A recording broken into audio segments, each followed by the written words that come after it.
नमस्कार मेरे प्यारे भाइयों, मेरे YouTube चैनल में आप सभी भाई बहनों का बहुत बहुत स्वागत है। जैसे कि आप सभी जानते हैं कि मैंने खांसी की दवाई डाली है और उससे आपको सबको फ़ायदा होगा। लेकिन कुछ आदमियों का कमेंट है कि ऐसी दवाई बताओ खांसी की जो फ्री की दवाई हो, फ्री इलाज हो, घास फूस से इलाज कर सकें।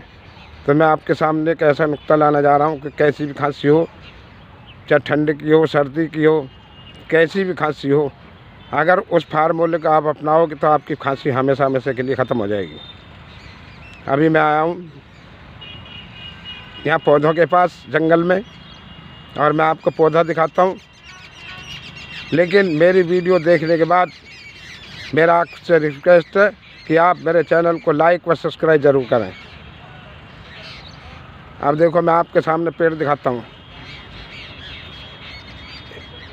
इस पेड़ को बोलते हैं आँखा, हमारे यहाँ बोलते हैं आँखें का पेड़, और कुछ जगह बोलते हैं आँख का पेड़, कुछ जगह बोलते हैं मदार का पेड़।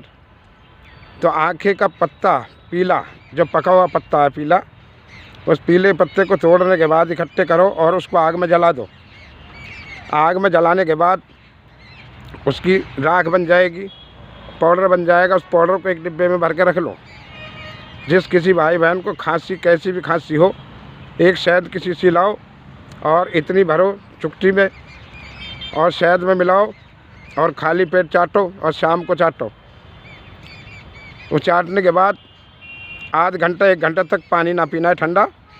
ये मेरा रिक्वेस्ट है। आपकी खांसी एकदम सही हो जाएगी। दुनिया भर की बात इधर उधर की ना बता के, आपको परेशान ना करते हुए, झमेले में ना डालते हुए, मैं एक सीधी सी वीडियो आपके सामने डाल रहा हूँ जो कि फ्री की वीडियो है। अभी मैं आपको आँखा, मदार या आँख का पेड़ के पत्ते दिखाता हूँ। उसके पास में ले चल रहा हूँ आपको।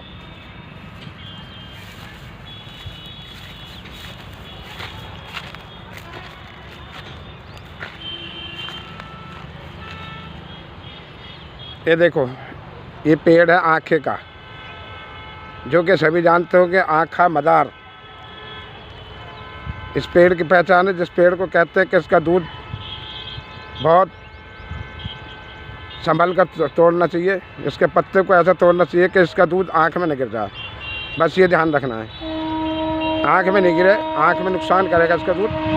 इसके जो पत्ते हैं, ये वाले पत्ते, ये ऐसा पत्ता होता है और ये देसी लेना है। देसी एक विलायती भी होता है, विलायती का लंबा पत्ता होता है।